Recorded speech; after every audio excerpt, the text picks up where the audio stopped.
Hej, velkommen til Tørne News. Det er i dag, torsdag den 14. februar og valentinsdag.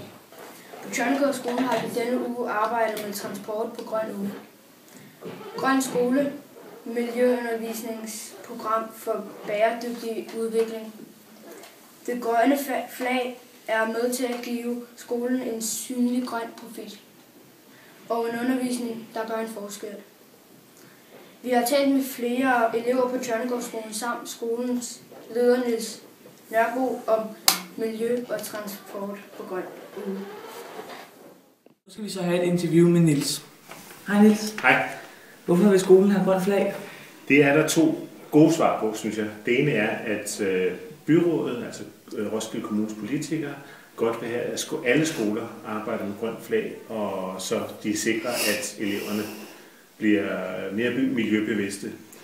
Og det synes jeg også er et godt argument fra skolens side. Jeg synes, det er vigtigt, når I går i skole, at I lærer om miljø og hvordan I kan passe på det, når I bliver voksne og skal ud og tage ansvar for samfundet.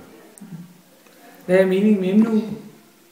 Emneuge er et spørgsmål om, at alle elever kan dykke ned i et emne og blive rigtig kloge på det. Måske havde det bare været til daglig, så havde I brugt 1,5 time på emnet miljø, og så var I ikke kommet ret dybt i det. Nu bruger I en hel uge på det og bliver rigtig dygtige. Nu handler miljø meget om el og sådan noget, og CO2-udslip, men kører du selv en elbil?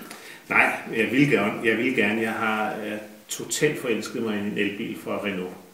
Så næste gang jeg skal have bil, så håber jeg, det bliver sådan en. Ja. Tak. Velbekomme. Og det var så interviewet med Niels. En af vores journalister var nede i 6. klasse. Her arbejder de overordnet med transport. En af grupperne arbejder med mad og transport, og en anden arbejder med travel. Se her, hvad de lavede. Vi vil spørge om nogle spørgsmål. Hvad synes du om emneuge? Jeg synes, det er rigtig dejligt. Jeg synes, det er rart, at børnene arbejder på tværs af klasserne. Jeg synes, det er spændende at kunne fordybe sig. Så det synes jeg er godt. Ja. Hvad laver man i det værksted, du er i? Det er et engelsk værksted, hvor vi på engelsk arbejder med transport og travel, altså rejser og sådan transportmidler, hvordan man kan komme rundt i verden. Hvad synes I om værkstedet? Altså jeg synes, det fungerer meget godt. Jeg tror også, at børnene i går, der var i det, synes, at det var sjovt, når det er lidt lang tid at have engelsk i 4 timer, men det går fint. Hvad synes dine elever og dig om emnet transport? I starten synes jeg, det var lidt svært at finde på, men så fandt jeg det engelsk, vi laver, det fandt jeg noget, jeg fandt på EMU, som er om undervisning. Ja. Så jeg tror, at det skal nok blive rigtig fint resten af ugen. Tak. Jo, selv tak. I dag har en af vores journalister været nede i 2. klasse. I denne uge arbejder 2. klasserne med vaser. Vores journalist var nede og besøgte deres klasse. Jeg er nu taget ned i 2B for at interviewe Anne Bondo og 2. klasserne. Hej Anne. Hej. Vi skal jo spørge lidt ind til vaserne. Ja. Vi skal spørge, hvad laver I vaserne til? Jamen, vi laver dem mest fordi, at man skal prøve at se selv, at man kan genbruge papir. Sådan, så vi har revet noget papir, noget hvidt papir, og vi har revet noget avispapir, og så har vi revet nogle reklamer og lagt dem i blød, så de stod blød i 3 dage.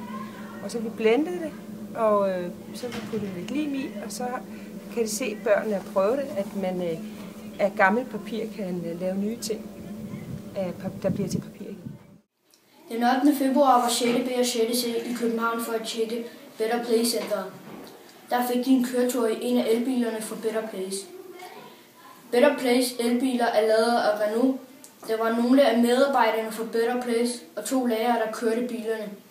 Så de fik en lidt speciel oplevelse, hvor de satte sig i en forhøjet hvid ring, og pludselig kom en ring ned, der var helt sort. Så det blev helt mørkt, så begyndte en film om biler gennem tiden, og hvor dårlige vi var til at skifte til elektrik. Men nu var der opfundet nye modne elektriske biler med et specielt styresystem. Oscar Operating System Car. Han er i din bil og i din mobil og på din internettet. Han er din navigatør. Til sporten med Christoffer Hammerik. Velkommen til sporten. I går aftes var der gigantopgør mellem Real Madrid og Manchester United. Det blev et spændende opgør, som endte 1-1. Laudrup, ja, han er jo blevet en populær mand i det engelske fodboldforbund. Succesen i Swansea gør, at Laudrup nu er hot stuff i Chelsea. Og vi bliver i engelsk fodbold. Liverpool skulle nu være meget lune på Christian Eriksen. Også Tottenham og Manchester United og flere store klubber skulle være efter det danske store talent. Søndag vandt Nigeria African Cup of Nations mod Burkina Faso. Nigeria vandt 1-0. Samme aften afgav Nigerias landtræner sin opsigelse til det nigerianske fodboldforbund. Bjarne Riis er på 7. måned tavs som graven, selvom omfanget af fortidens doping på hans hold vokser.